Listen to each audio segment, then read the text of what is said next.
नमस्कार सर। सत साहेब। क्या शुभ नाम है जी आपका? विकास दास। कहाँ से आए हैं? मेरा गांव सिंहपुरा है, रोहतक के पास है। संत रामपाल जी महाराज की शरण माने से पहले कौन सी भक्ति करते थे? आज उसको मैं भक्ति तो नहीं कहूँगा, लेकिन मैं एक पंथ से जुड़ा था जिसका नाम आर्य समाज था। मेरा जन्म ही उस पंथ में हुआ है और परिवार मेरा आर्य समाजी आज भी है। और सदगुरु रामपाल जी महाराज की दया से मैं आर्य समाज के प्रकोप से बच गया, लेकिन मेरा परिवार आज सारा आर्य समाज को फॉलो करता है। सिंहपुरा में गुरुकुल है एक, जो आप रोहतक से आओगे तो ऑन रोड है, जींद रोड पर। और वो गुरुकुल मेरे पापा ने ही वो ज़मीन दान में दी है और भवन निर्माण इत्यादि का कार्य भी करवाया है। और पूरी तौर पर हम आर्य समाज में समर्पित थे। मेरी शिक्षा भी गुरुकुल से है, मैंने मैट्रिक गुरुकुल से ही की थी। और वहीं हम जिस प्रकार की भी दयानंद ने जो साधना बताई थी उसी को करते थे। और इसमें ऐसा तो भक्ति वाली बात कोई भी नहीं थी। आर्य समाज में दो ही बातों का ख्याल रखा जाता है, एक तो अपना कुर्सी या पद को कैसे बचा के रखें, और दूसरा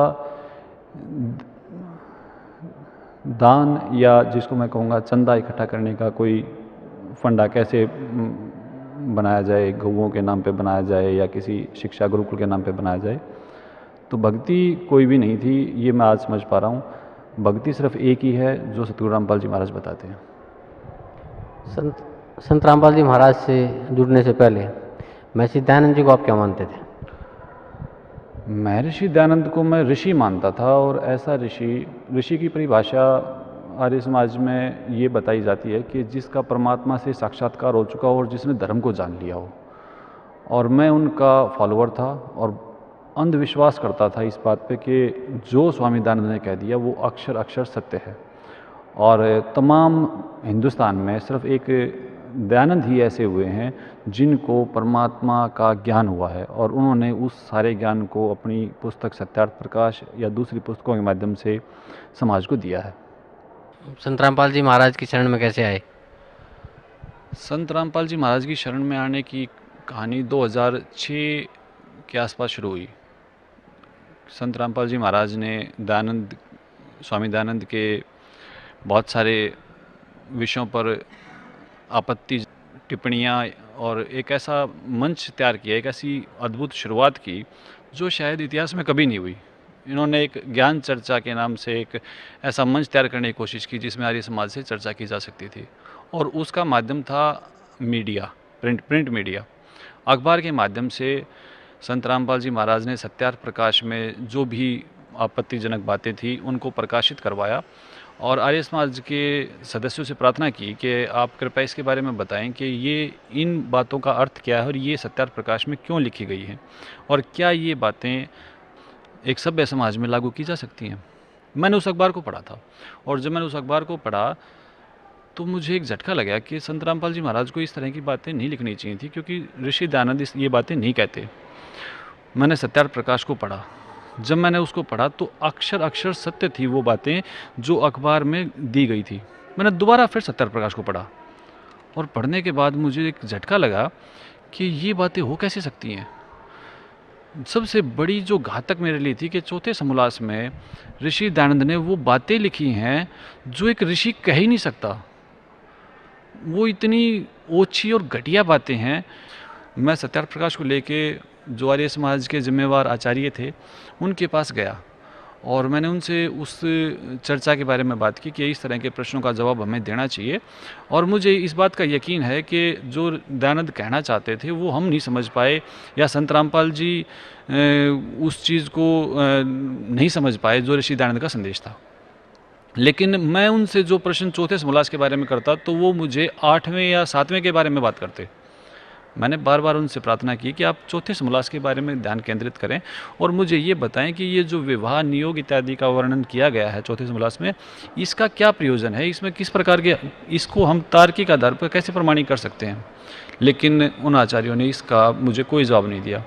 मैं सत्यार्थ प्रकाश से संबंधित लोग दिल्ली में भी हैं मेरे कुछ परिचित, मैं उनके पास भी गया। वो पहले हमारे सिंहपुरा गुरुकुल से संबंधित थे, तो मैंने उनसे भी चर्चा की। और फाइनली ये रहा कि जो संत रामपाल जी महाराज ने कहा था वो सत्यार्थ प्रकाश में था, और ये होने की वजह से मुझे ये लगा कि चलो हो सकता है यहाँ ऋषि दयानंद से गलती रही हो, लेकिन बाकी तो उसकी बातें सभी ठीक हैं। एक अखबार के माध्यम से ही आर्य समाज जो हरियाणा की प्रतिनिधि सभा है उसने जवाब दिया, लेकिन वो जो जवाब था उससे मैं संतुष्ट नहीं था। मैं नहीं चाहता था उस जवाब को देना, क्योंकि जब सामने वाला आपसे पूछता हो कि 2 और 2 कितने होते हैं, तो आपका कर्तव्य आप ये बताएं 4 होते हैं। वो बता रहे थे 3 और 3 6 होते हैं। जो संत रामपाल जी के प्रश्न थे सत्यार्थ प्रकाश के बारे में और जो उन्होंने प्रिंट करवाए वो उसका उत्तर नहीं थे। इसके बाद मैंने उनसे प्रार्थना की कि आप इस तरह की बातें ना करें, हम इस मंच को जो संत रामपाल जी महाराज ने शुरुआत की है इसको एक ऊंचाई तक लेके जाएंगे और जनता के सामने स्पष्ट कर देंगे कि दयानंद का ज्ञान कहीं भी किसी रूप में गलत नहीं था। लेकिन मेरी इस बात का उन लोगों पर कोई प्रभाव नहीं पड़ा, और मेरा ज्ञान इस लेवल का नहीं था कि मैं उस चीज़ को लोगों को समझा सकूं। इसके बाद उन्होंने ओछे और घटिया आरोप संत रामपाल जी महाराज पर लगाने शुरू हो गए, और मैं उनकी मीटिंग्स में जाता था। मेरा वहाँ मैं एक केंद्र बिंदु रहा अपने समय में आर्य समाज का। उन्होंने मुझे अलग थलग कर दिया, क्योंकि मैं नहीं चाहता था कि इस तरह के आरोप लगाए जाएं, इस तरह की बातें की जाएं। मैं जानता था आर्य समाज की एक प्रवृत्ति है कि वो अपनी जीत या अपनी कुर्सी को बचाने के लिए हिंसक भी हो सकते हैं, गंदे आरोप भी लगा सकते हैं, मैं ये जानता था। लेकिन इस विषय में मैं ऐसा नहीं चाहता था। मैं ये चाहता था कि ये चर्चा समाज के सामने आए और संत रामपाल जी महाराज जिस तरह की बातें दयानंद के बारे में करते हैं वो बातें स्पष्ट हो जाएं। लेकिन ऐसा नहीं हुआ। मैं उनसे अलग हो गया और उनकी मीटिंग्स वगैरह में जाना मेरा बंद हो गया, और उन्होंने एक ऐसा शगुफ़ा तैयार किया कि अगर मैं आज उसकी चर्चा करता हूँ तो मुझे शर्म आती है इस बात पे कि मैं उन लोगों से कभी संबंधित रहा हूँ। उन्होंने ओछे घटिया आरोप, जो शायद सभ्य समाज में उनका जिक्र भी किया करना पाप है, उन्होंने संत रामपाल जी महाराज पर लगाने शुरू कर दिए। और इस बात में सबसे बड़ा सहयोग उनका प्रशासन से था और मीडिया से था। मीडिया को भी लगातार भ्रमित करने की कोशिश की गई और उन चीज़ों को उन्होंने बार बार उछाला, और ये होते होते जुलाई 2006 आ गया। जुलाई 2006 में जो भी घटना हुई वो शायद इतिहास की सबसे घिनौनी और शर्मनाक घटना रही होगी। आने वाली पीढ़ियाँ शायद ये बात ना कह पाएँ कि आर्य समाज नाम का कोई पंथ ऐसा था जो कभी किसी भी प्रकार से जाने अनजाने में धर्म से संबंधित रहा हो। संत रामपाल जी महाराज का सत्संग करौथा आश्रम में चल रहा था लगातार, और वहाँ उन्होंने अपने कुछ लोग बुलाकर, और एक बात मैं और विशेष कहना चाहूँगा आर्य समाज के बारे में कि वो एक ऐसा ग्रुप है, पंथ नहीं कहूँगा मैं उसको, उनके पास संख्या कुछ नहीं है, वो एक ऐसा ग्रुप है, और उस ग्रुप के पास एक विशेषता है कि वो भाषण के माध्यम से पब्लिक को ऐसा भड़का सकते हैं कि ये कला दूसरे के पास किसी की नहीं है। और उन्होंने डीगल, करौथा इत्यादि अलग अलग गाँव में जाके कुछ इस तरह के भड़काऊ भाषण दिए, और जिससे उस आश्रम को चारों तरफ से घेर लिया गया। आश्रम में आने वाले बहन बेटियों के साथ बदतमीजियाँ शुरू होगी, और इस चीज़ का पूरा कारण आर्य समाज ही था। और इन चीज़ों को, बहन बेटियों के साथ बदतमीज़ी, और आश्रम में बंद लोगों को 4 दिन तक बिजली, पानी, इसकी सप्लाई काट दी गई। ये मेरे लिए बहुत ही दुर्भाग्यपूर्ण था। मैं इस बात को नहीं सहन कर पा रहा था। फिर भी मैं न्यूट्रल था। मैं जानता था कि सच बोलने की सज़ा इस समाज में मिलती है, और ख़ास तौर पर जब भी हमारे समाज से संबंधित रहे तो कूटनीति और इस तरह की बातें वहाँ अक्सर सत्ता की लोलुपता में चलती रहती हैं। मुझे यकीन था कि अभी आश्रम बंद हो जाएगा और ज़्यादा दिन कुछ ऐसा नहीं होगा, लेकिन वहाँ जो भी कुछ हुआ उससे मुझे एक मलाल अवश्य हुआ कि जो मंच तैयार किया गया था ज्ञान चर्चा के लिए, ये सबसे बड़ा नुकसान विद्वता को ठेस पहुँची है। विद्वान लोगों का विश्वास धर्म से अब हट जाएगा। संत रामपाल जी महाराज के अनुयायियों को चारों तरफ से घेर के तंग किया गया, परेशान किया गया, बहन बेटियों के साथ बदतमीजियाँ की गई, और ये कोशिश की गई कि आश्रम पर हमला कर दिया जाए। प्रशासन का इसमें पूरा सहयोग रहा। वो जो सीडी संत रामपाल जी महाराज एक जागरण चैनल के माध्यम से दिखाई गई है, अगर उसको देखते हैं तो शायद आंखों में पानी आता है कि पुलिस मूक दर्शन बन के देखती रही और हमलावर ने हमला किया। अब आप ये सोचें, एक बार उस चीज़ का, उस स्थिति का अंदाज़ा करें कि जब मैं अपने घर में अपने परिवार के साथ कैद हूँ और चारों तरफ से मेरा बिजली, पानी, खाने की सप्लाई काट दी जाए, तो मेरी स्थिति किस प्रकार की हो सकती है? क्या वो लोग जो वहाँ इकट्ठे थे वो इस देश के नागरिक नहीं थे? क्या वो लोग जो वहाँ थे उनका क्या मकसद था? वो देशद्रोही नहीं थे, वो चाहते थे कि वो भक्ति करें और वो भक्ति करने के उद्देश्य से वहाँ इकट्ठे हुए थे। और उनके साथ ऐसा सलूक, शायद ये बहुत बड़ा दुर्भाग्य रहा इतिहास का कि ऐसी घटना 21वीं शताब्दी में, जब हम ये कहते हैं कि सभ्यता की चरम सीमा पर हैं, ऐसी घटना रोहतक में भूपेंद्र हुड्डा के प्रशासन में ऐसी घटना घटित हुई। और ये 4 दिन के बाद सरकार ने, प्रशासन ने उकसाया लोगों को कि आश्रम पे हमला कर दिया जाए। तब प्रतिरक्षा के लिए भी लोग, हम आश्रम की ओर से प्रतिरक्षा की गई भी, किसी को घुसने ना दिया जाए ताकि बहन बेटियों की, बुज़ुर्गों की, बच्चों की रक्षा हो सके। और मैं समझता हूँ आज कि ये सिर्फ संत रामपाल जी महाराज की शिक्षाओं की वजह से, आज जब मैं इस बात को समझाऊँ कि संत रामपाल जी महाराज की शिक्षाएँ हैं कि जो उसका बुरा भी करे उसका भी वो बुरा नहीं करते। लेकिन ये नहीं था कि अंदर जो थे उनको क्रोध नहीं था, उनको गुस्सा नहीं था, लेकिन उनका एक आदर्श है कि वो हमेशा गुरु की बात को श्रेष्ठ मानते हैं। और गुरु जी के ये वचन थे कि नहीं, हमें हमला नहीं करना, हमें सिर्फ अपनी रक्षा करनी है, अपने दरवाजे बंद कर लो, अपने आप को बंद कर लो और परमात्मा के भरोसे पे छोड़ दो। और परमात्मा के भरोसे पे ये हुआ कि परमात्मा की दया से वो सभी सुरक्षित रहे। इसके बाद प्रशासन ने सीधे तौर पर उनको जेल भेज दिया। तो जेल भेजने तक मैं समझता था कि यहाँ तक बात ख़त्म हो जाएगी, लेकिन उसके बाद भी भक्तों के साथ बदतमीज़ी और धरपकड़ शुरू होगी पुलिस के द्वारा। जो जहाँ जिस हालात में मिला उसी को पुलिस ने पकड़ लिया। और जहाँ तक मेरी जानकारी रही कि 18, 15 साल के बच्चों को, मेरे ख्याल में 1 या 2 तो जुनैल हैं जिनको 302 के केस बनाया गया है। और ये सिर्फ पुलिस की धरपकड़ थी, ऐसा कुछ नहीं था। आक्रमण, आप ये देखें, एक बात देखें कि आक्रमणकारियों को तो इनाम दिया गया 50,000 रुपये, मेरे घर पर हमला करने वाले को इनाम दिया गया। मैं अपने घर के अंदर बंद था, मैंने किसी पर हमला नहीं किया, मुझे जेल में डाल दिया गया। इस घटना ने मेरा आर्य समाज से विश्वास उठा दिया। लेकिन फिर भी मैं ये चाहता था कि एक दिन ऐसा अगर होगा तो मैं ज़रूर ज्ञान चर्चा में संत रामपाल जी के साथ इस विषय में बात करूँगा। समय बीतता चला गया। मैं अक्सर देखता था कि अखबार में लिखा होता था, भक्तों को दौड़ा दौड़ा कर पीटा। मुझे ही लगता था ये बातें किसी दूसरे देश की हैं, हिंदुस्तान में ऐसा संभव नहीं। लेकिन ये बातें इसलिए थी कि प्रशासन नहीं चाहता था कि संत रामपाल जी सर्वाइव करें। वो ये चाहते थे कि किसी भी तरीके से इनका नाम और निशान मिटा दिया जाए। लेकिन मैं तो यही कहूँगा कि परमात्मा का बहुत बड़ा साथ था भक्तों के साथ कि उन्होंने संघर्ष किया, और संघर्ष करने के बाद 22 महीने तक जेल में अंदर रहकर संत रामपाल जी महाराज, मेरे गुरुजी, बाहर आए। बाहर आने के बाद मेरा एक भाई, मेरी बुआ जी का लड़का हरजीत,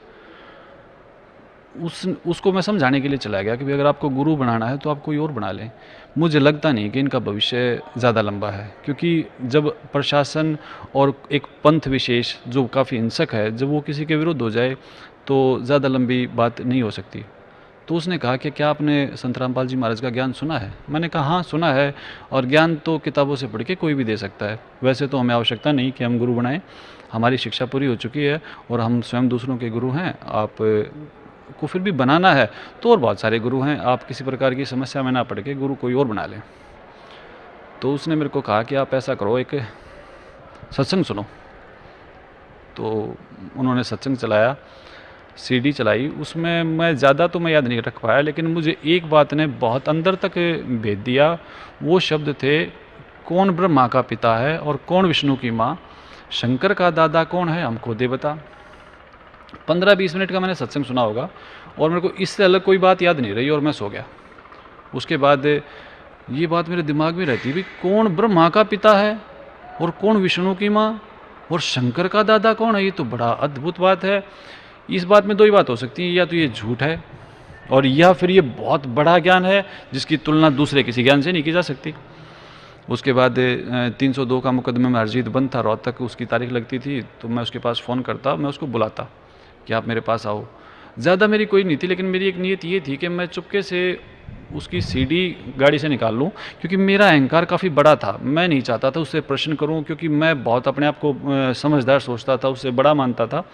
मैं उससे सीधे तौर पर नहीं पूछना चाहता था, लेकिन मेरे ये मेहनत सफल नहीं हुई। और फिर मैंने हरजीत से प्रश्न किया कि ये जो ब्रह्मा का पिता और विष्णु की माँ है, ये मामला क्या है। तो उसने मेरे को बताया कि आप जब इस सीडी को सुनोगे और गुरुजी की किताब पढ़ोगे तो आपको अंदाज़ा हो जाएगा। तो अब वो दोबारा से परमात्मा ने मेरे को मौका दिया, जो मेरा आर्य समाज के कुकृत्यों और उनके पाप कर्मों की वजह से मैं छूट गया था मेरा पीछे। तो मैंने कोशिश की, चलो एक मैं संत रामपाल जी महाराज जो आज मेरे गुरुजी हैं, पूजनीय गुरुजी, मैं उनसे चर्चा करूँगा। और इस विषय में मैं उनके साथ आश्रम में आ गया। आश्रम में आने के बाद मुझे कहा गया कि आपको ना नाम लेना आवश्यक है।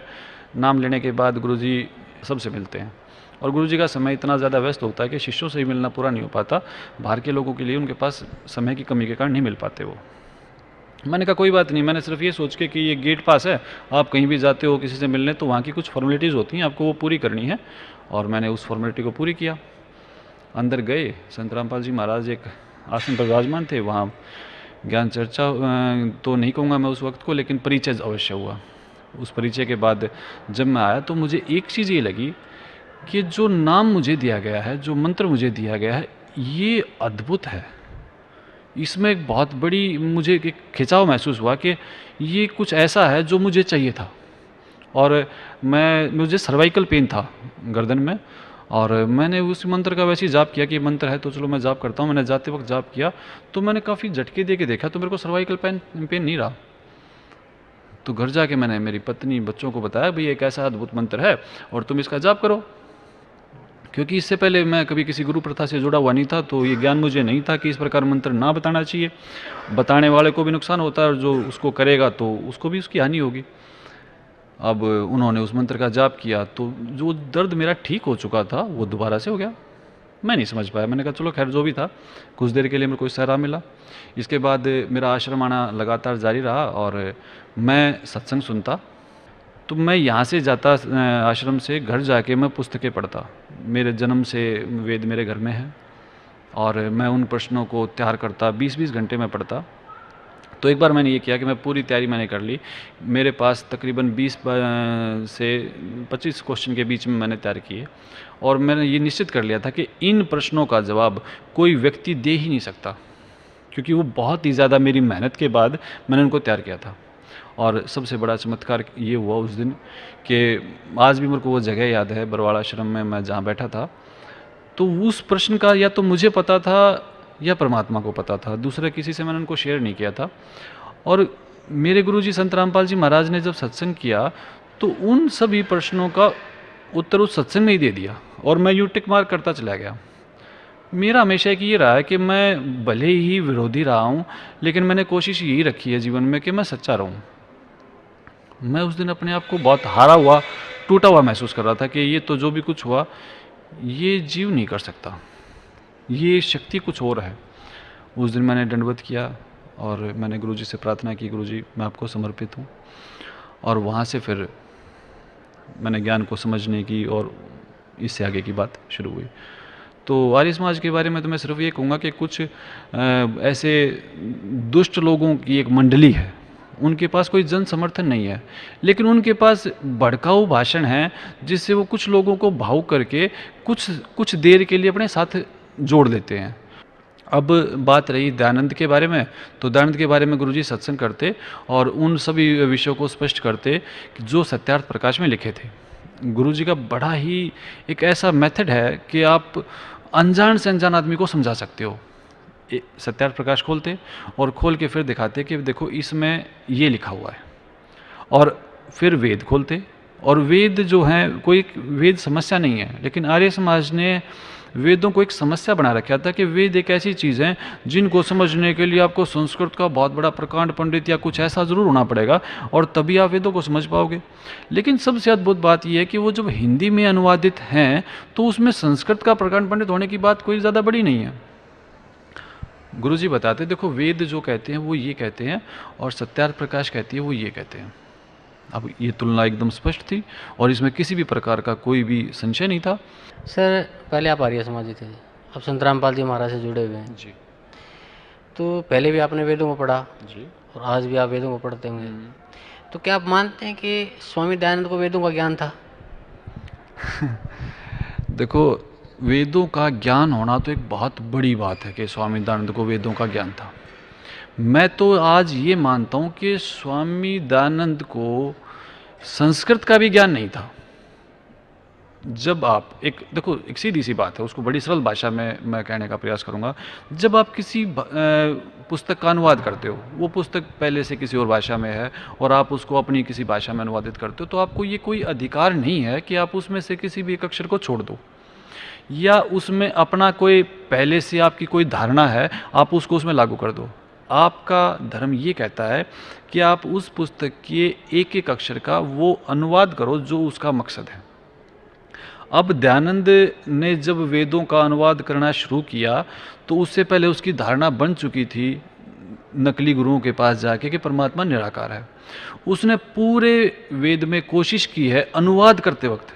दयानंद वेदों का निर्माता नहीं, अनुवादक था। और अनुवादक भी कितने वेद का? एक यजुर्वेद और आधारिक वेद। इसके अनुवाद में उसका पूरा प्रयास ये रहा कि मैं कहीं भी किसी भी प्रकार से परमात्मा को साकार ना लिखूं। एक अग्नि तनु रसी के नाम से मंत्र है जिसमें स्पष्ट होता है कि परमात्मा साकार है। उसने इन 3 शब्दों को ही लुप्त कर दिया। जब आप वेद को पढ़ेंगे तो उसमें ब्रैकेट में संस्कृत के शब्द और ब्रैकेट से बाहर हिंदी के शब्द लिखे हुए हैं, और उसमें अग्नि तनु रसी शब्द होना चाहिए था, उसमें वो शब्द ही नहीं है। तो उसका एक बहुत बड़ा धोखा उसने लोगों को दिया है, और ऐसा धोखा उसको नहीं देना चाहिए था। अगर आपको कोई विषय नहीं आता, आपको उसकी जानकारी नहीं है, तो आप उसके लिए मना कर सकते हो, कोई दबाव उसके ऊपर नहीं था। लेकिन मैं समझता हूँ दयानंद बहुत ही धोखेबाज था, और दयानंद ने जो भी कुछ किया वो तो किया, लेकिन उसके अनुयायियों ने तो ऐसा उसके बारे में ऐसा प्रचार किया कि आने वाले समाज को सोचने का मौका ही नहीं दिया कि दयानंद क्या था। आप दयानंद का जीवन परिचय पढ़िए और आप दयानंद के बारे में जो भी जानकारी जहाँ से भी लेंगे, तो उसके बाद आपको ये लगेगा कि वो एक अच्छा व्यक्ति भी नहीं था। उसके जो नियम थे वो सभ्य समाज के अनुकूल थे ही नहीं।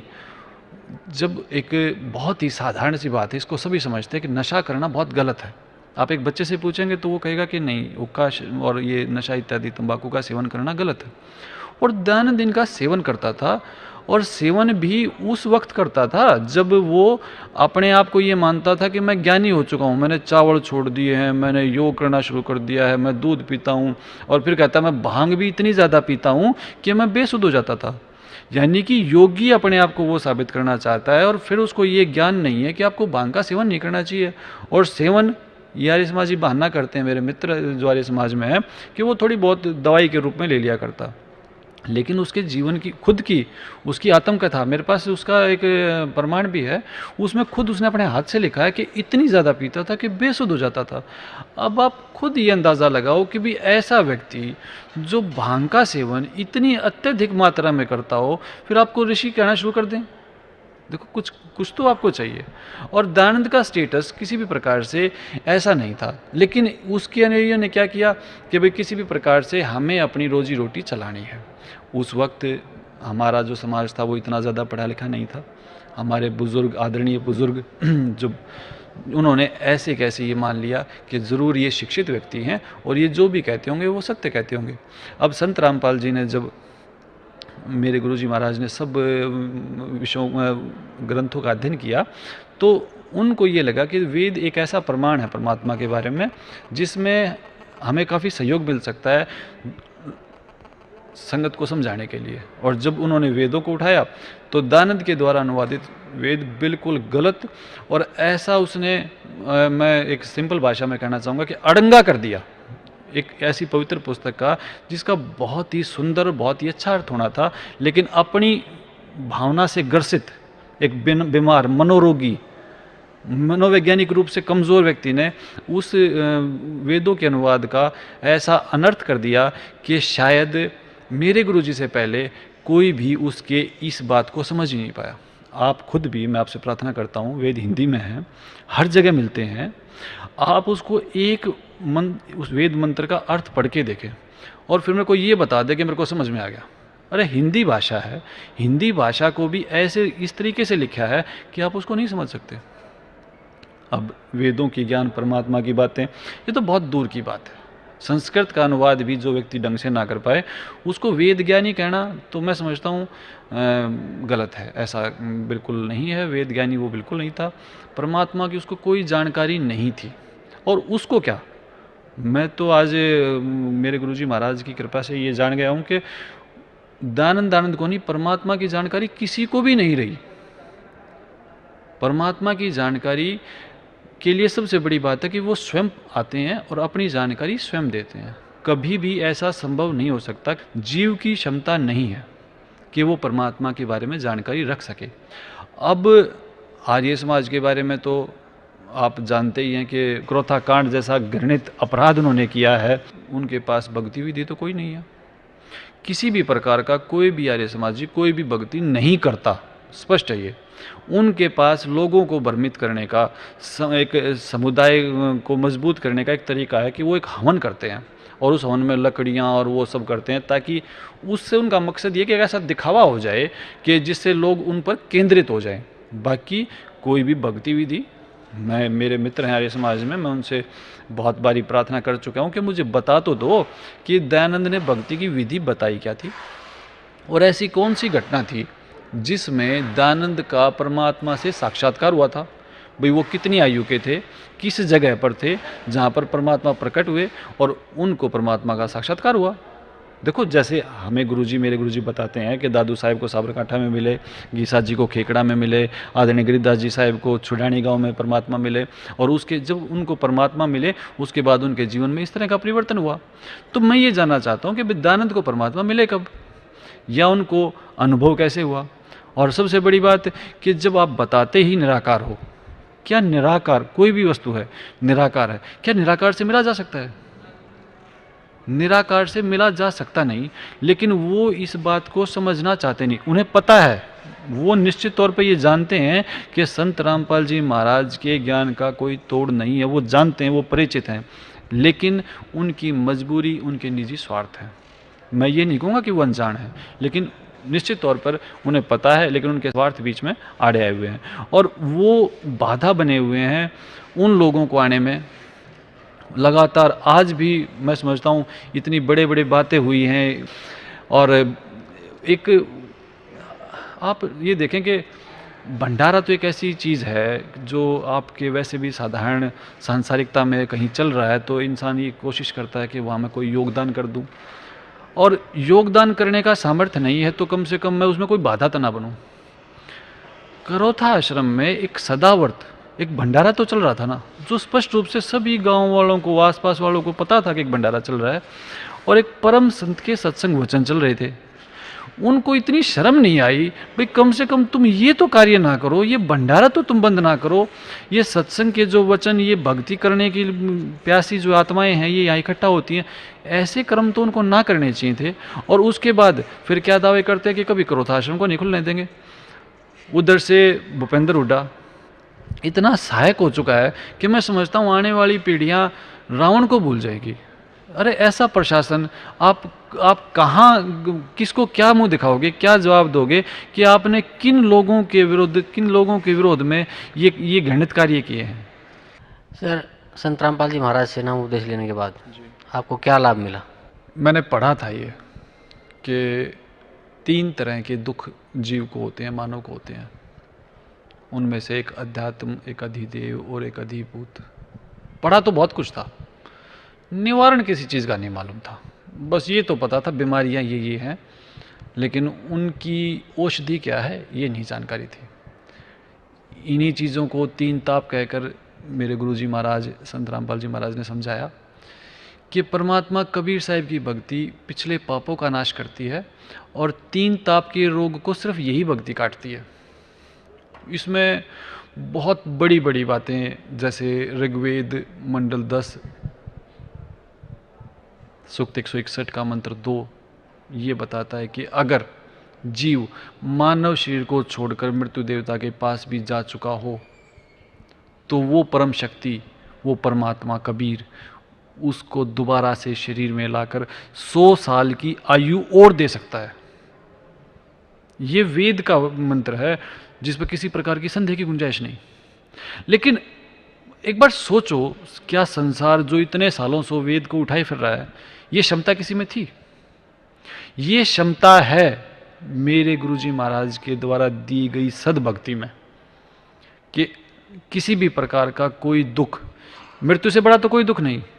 और यहां इस वेद मंत्र को बिल्कुल सच साबित कर दिया, अक्षर अक्षर यहां इस चीज को, अगर कोई जीव शरीर को छोड़ के जा सकता है तो संत रामपाल जी महाराज की दया से वो मानव जिंदा हो सकता है और अगले 100 साल जिंदा रह सकता है। मैं साइंस ग्रेजुएट भी रहा हूँ, तो मेरी फार्मा की बैकग्राउंड है, दवाइयों की मेरे को नॉलेज है, बेसिक सी नॉलेज है, ज़्यादा नहीं है। तो मुझे मेरी बेटी को जनवरी में 2010 में ऐसी कुछ प्रॉब्लम हुई कि उनके खाना पीना बंद हो गया और उल्टियाँ ज़्यादा शुरू हो गई। 8 दिन तक किसी दवाई ने काम नहीं किया। अब दवाई की भी एक सीमा है, आप ग्लूकोज लगा दोगे, आप कुछ इंजेक्शन दे दोगे, लेकिन जब तक आपका खाना पीना ऑर्डरली ना हो तो आपका शरीर काम नहीं करेगा। लेकिन तब तक मेरे गुरुजी की दया इतनी हो चुकी थी कि मैं इनके सामर्थ्य को किसी न किसी लेवल पे समझ चुका था। 8 से 10 दिन तक उसके हालात घर पर ये रहे, तमाम दवाइयाँ जो भी कुछ थी वो किसी प्रकार के असरकारक नहीं रही। आश्रम में हम आए, गुरुजी से प्रार्थना हुई, और उस बच्ची ने, उस वक्त उसकी उम्र ऐसी 8-9 साल की थी, उसने भरपेट भोजन किया। मैं भी फिर भी ये नहीं कहूँगा कि मेरे गुरुजी इतना ही कर सकते हैं, वो कुछ भी कर सकते हैं। आज मेरा परिवार जो आर्य समाज से शापित है, मेरा वो समाज जो सुनना ही नहीं चाहता इन बातों को, लेकिन मेरे भगवान, अगर मैं जोर से भी सांस लेता हूं तो वो सुनते हैं, वो मेरी रक्षा करते हैं, वो मेरे ऊपर दया रखते हैं। ये सब कैसे हुआ? इसका सिर्फ एक ही कारण है, और वो है मेरे आदरणीय पूजनीय संत रामपाल जी महाराज। सर, वर्तमान के आर्य समाजियों को आप क्या संदेश देना चाहते हैं? क्योंकि वो भी आपके साथी रहे हुए हैं, तो मैं समझता हूँ कि उनके प्रति भी आपकी कुछ सिंपैथी होगी, तो उनको क्या संदेश देना चाहते हैं आप? मैं सिंपैथी तो नहीं कहूँगा उन बातों को, क्योंकि मैं घृणा करता हूँ उस समाज से जिसने मानवता को त्याग कर इतने घृणित पाप किए हैं। क्रोथा कांड जैसा घृणित अपराध उन्होंने किया है, लेकिन फिर भी मेरे गुरुजी की मर्यादाएं हैं, शिक्षाएं हैं, और आज मेरे गुरुजी मुझे सिखाते हैं कि जो तो को काटा बो है वाको बो तू फूल। उन्होंने लाख बुरा किया हमारा, आज भी कर रहे हैं, जितनी भी वो कर सकते हैं उससे ज़्यादा कर रहे हैं। फिर भी ये कहूँगा मैं उनको, चाहे उसमें कोई आचार्य है, प्राचार्य है, या कोई प्रशासनिक व्यक्ति है, कि मेरे गुरुजी से ज़्यादा बड़ा दीनदयाल इस सृष्टि में कोई नहीं है। आपके पास ये मौका इस मानव शरीर में रहते रहते है कि आप इनके चरणों में आकर माफ़ी मांग लें, इनके शिष्य बन जाएं और कबीर परमात्मा की सद्भक्ति कर लें, तो आपके ऐसे घृणित पाप जो आज से पहले शायद किसी ने ना किए हों, उनको भी ये परमात्मा कबीर काट सकते हैं। लेकिन अगर आप लेट हो गई और आपका मानव शरीर छूट गया, तो मुझे जितने सत्संग मैंने गुरुजी महाराज के सुने हैं, मेरे गुरुजी ने हमें जो शिक्षा दी है उसके अनुसार मैं समझता हूँ कि युगों युगों तक, असंख्य युगों तक कोई ठोर ठिकाना नहीं है। आप मेरे गुरुजी का सत्संग एक डीवीडी है, आप उस डीवीडी में जब आप सुनेंगे तो आपकी सारी चीज़ें क्लियर हो जाएंगी। वो कहते हैं, कबीर साहब की वाणी है कि झूठे गुरु की माँ मुंडू जिससे संशय ना जाए। मेरे गुरुजी का दयानंद पर एक सत्संग वो सुनने के बाद आप दयानंद का जिक्र करना ही ठीक नहीं समझेंगे। और ये मेरा दुर्भाग्य है, मैं आर्य समाज में पैदा हूँ, पर इतना आवश्यक है कि एक प्रायश्चित का मौका आज मेरे पास है। मेरा जीवन शेष है कि जो भी मैं आर्य समाज में रहते हुए जो पाप, जो बुराइयां हुई, आज ये मौका आपने दे दिया कि मैं इस शेष जीवन में ये प्रायश्चित करूँगा कि मेरी आने वाली पीढ़ियाँ कभी भी आर्य समाजी ना कहलाएं। क्योंकि इससे बड़ी, इस शब्द का अर्थ ठीक है लेकिन ये पंथ गलत है। जिन लोगों ने अपनी पहचान आर्य समाज के रूप में बनाई है वो बिल्कुल गलत और भ्रमित करने वाला समाज है। सर थैंक यू आपका। Subscribe now and press the bell icon. Never miss an update.